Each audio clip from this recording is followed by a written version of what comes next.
আসসালামু আলাইকুম। সবাই কেমন আছেন? আজকে আমাদের পবিত্র জুম্মার দিন। সবাই নামাজ পড়েন, বেশি বেশি দোয়া করেন। ইনশাআল্লাহ সবার মনে আশা পূরণ হবে। আল্লাহ বলে, তোমরা চাও, আমি তোমাদের জন্য দেওয়ার জন্য প্রস্তুত।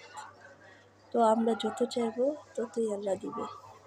সব কিছু আল্লাহর হাতে, শুধু আমাদের চাইতে হবে।